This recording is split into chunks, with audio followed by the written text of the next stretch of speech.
How is it possible for a human to race a bike 22 hours out of every 24-hour cycle, crossing the North American continent from the Pacific to the Atlantic in under 8 days?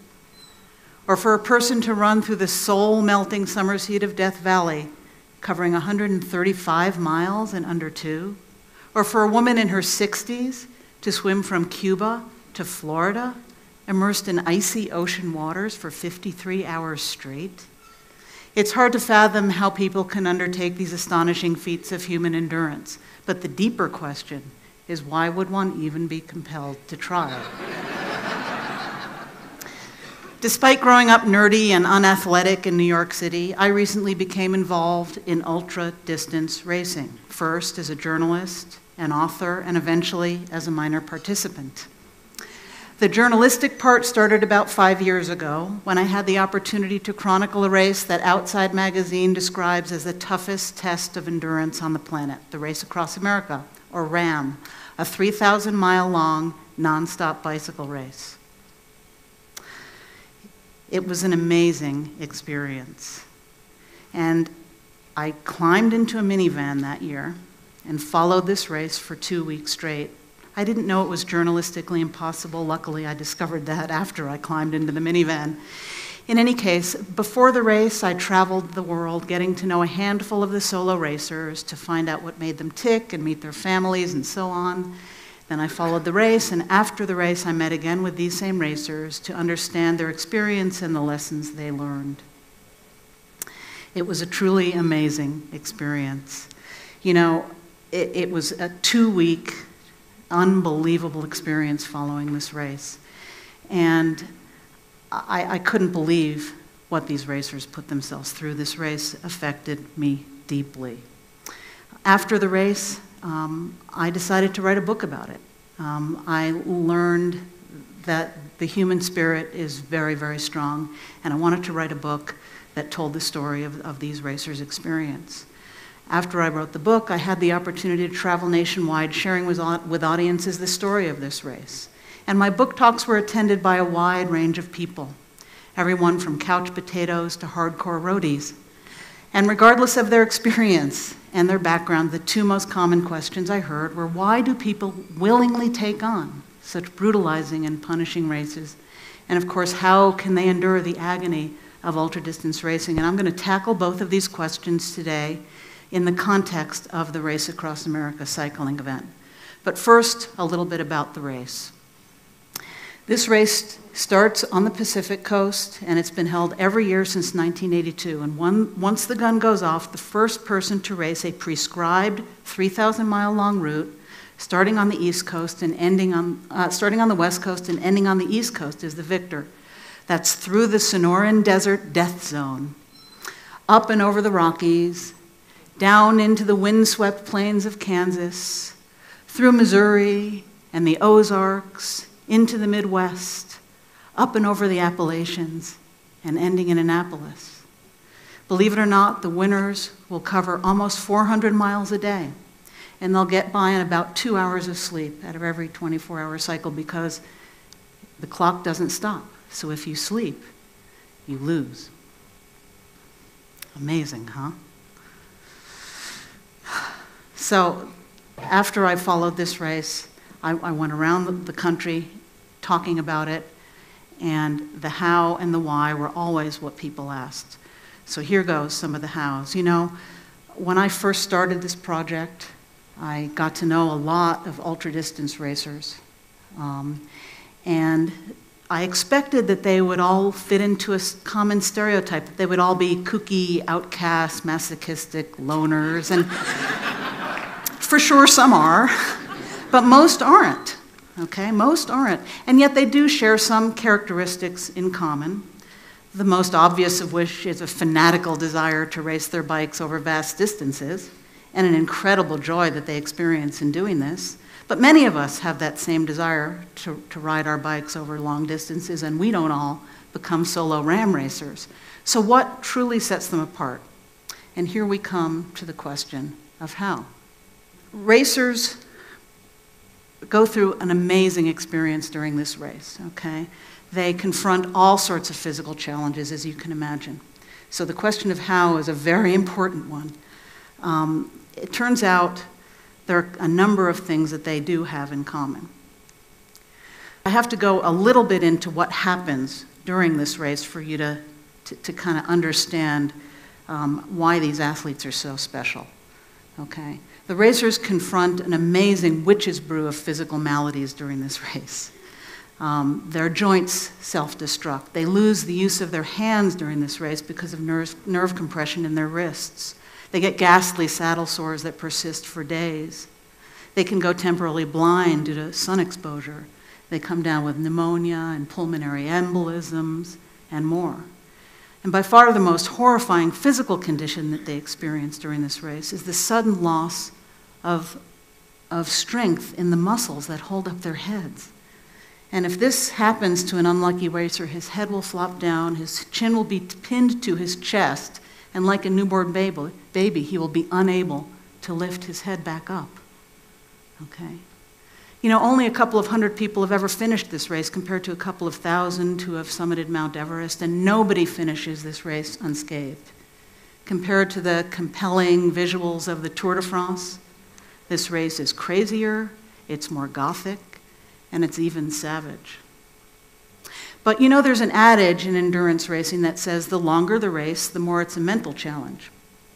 And this is definitely true of Ram. Imagine maintaining focus and resolve sitting hunched over a bicycle saddle for 20, 21, 22 hours a day for up to 2 weeks. But by far the most vexing mental challenge has to do with sleep deprivation, because racers hardly get any at all. You know, Amnesty International would consider this level of sleep deprivation to be torture. Okay? Racers' personalities are completely transformed by it. They become paranoid and volatile, quick to anger. They scream and stomp around. They hallucinate for hours on end. One multi-time Ram racer would hallucinate so vividly during the race that he would jump off his bike in the middle of the night to do battle with invisible beasts that turned out to be mailboxes. Okay? So this is what happens during Ram. And at this point, you might describe these racers as masochists. You might even use the word crazy, because the English language lacks a word for people who are this, well, compelled. And I'm here to tell you they're not masochists, and they're not crazy, and they feel every ache and pain just like you or I would. Okay? Still, they are different, and they do share some characteristics in common. Okay? We talked about the fanatical desire to cover vast distances. We talked about the joy that they experience in so doing. But there are also a few nuts and bolts that I want to share with you. Some of the secret sauce that helps these racers do what they do. First, these racers are deeply curious about what happens when they push their minds and their bodies to the absolute limit. Over years of practice and through trial and error, each of these racers has developed an enormous arsenal of tools and techniques to address any possible problem that might crop up during their races. You know, secret emollients for pain, and magic vestments for inclement weather, and special meditations for when their minds snap and sputter. Believe it or not, racers simply can't wait for problems to crop up so they can test out their arsenals. The second is the ability to persevere through hours and hours of training on remote roads at all hours of the day or night. You know, racers train for this race for years, but in the year prior to their initial races, training volume will be anywhere from 1,000 to 2,000 miles a month. In order to get this volume done, you have to crave getting out there and being all alone with nothing to think about but the task at hand. My friend Marco Bello, ultra racer, embodies this spirit. He works full time. He's a father of 3. He comes home from the office, puts his kids to bed at 9 at night. He'll pull his bicycle off the wall, go out for a training ride, and come back in the middle of the night for a couple of hours nap. Third is a different relationship to the sensation of pain. You know, pain is experienced across a spectrum, and on one extreme are people who catastrophize their pain. If you're a person like this and I take you and drop you into an icy cold bath, you are going to scream and get very emotional and jump out. On the other end of the spectrum are people who objectify their pain. If you're a person like this, you realize that the perception of pain is your choice. You realize that pain is temporary and finite. You recognize your pain, and then you turn your attention to something more productive. You see pain as a signal that some adjustment needs to be made, and you simply accept pain as part of the sport that you love. And needless to say, ultra-distance racers objectify their pain while racing. The fourth how has to do with the luxury of social support and validation. You know, academics who have studied talent and human achievement across a wide range of subjects, from mathematics to art to business to sports, all point to social acceptance and validation as an absolute linchpin. And this is true in ultra racing as well. You simply can't be an ultra racer without an enormous amount of social support and validation for a lifestyle choice this all-encompassing and expensive. So those are that's some of the secret sauce, some of the hows for how these folks can endure the agony of ultra-distance racing. Now let's ponder the why, which I think is an even more interesting question. But first, some data. The popularity of endurance racing is exploding in the Western world across all sorts of sports disciplines, from adventure racing to Ironman triathlons to long-distance swimming and running and cycling. So the first question is at the macro level. Why is the popularity of this type of sport increasing? Now, the way I see it, we yearn for experiences where our courage must be summoned, where we are stripped bare and cleansed and reborn as purer, better versions of ourselves. And at some level, endurance racing can accomplish this. It certainly did for me. I learned a lot about myself through endurance racing. I learned how to ask for help, how to fail, how to be vulnerable. I found my authentic self through endurance racing. In my view, the rise of endurance racing is an outgrowth of this yearning for authenticity and self-revelation. And we live in the developed Western world in an age and a cultural milieu, a postmodern cultural milieu, if you will, characterized by cynicism and irony and twee and radical permissiveness and commoditization. And it's hard in this cultural environment for us to find our authentic selves. And we can do this, in a sense, through ultra racing. But you know, I think the more interesting answer to the question of why isn't at the macro level, it's at the micro or individual level. As it turns out, a fair percentage of ultra-distance racers experienced some sort of trauma or abuse in their pasts. And it turns out they use ultra racing as a way to prove their self-worth to others. The late, great Yuri Robich, a 5-time winner of the Race Across America, came back year in and year out and suffered mightily to win this race. And people would always ask him, Yuri, why do you come back again and again? You describe this race as an absolute living hell. You say you're like Jesus on the cross during this race. Why do you keep coming back? And he said to prove that he was a good guy. You see, he had a hard-scrabble upbringing. His father abandoned him when he was a young boy. His brother got all the attention. And he just wanted to prove that he was a good guy. And then there are those who are emotionally defended in real life. And they use their ultra racing as a way to achieve emotional intimacy with their crew members and their supporters. They push themselves to breaking in order to do this. A colonel in the Canadian Armed Forces told me that after he did the Race Across America, he was much more plugged into people's feelings than he now cries at weddings. Okay? The emotion of this race is very significant. There's a lot of crying, there's a lot of screaming, there's a lot of joy.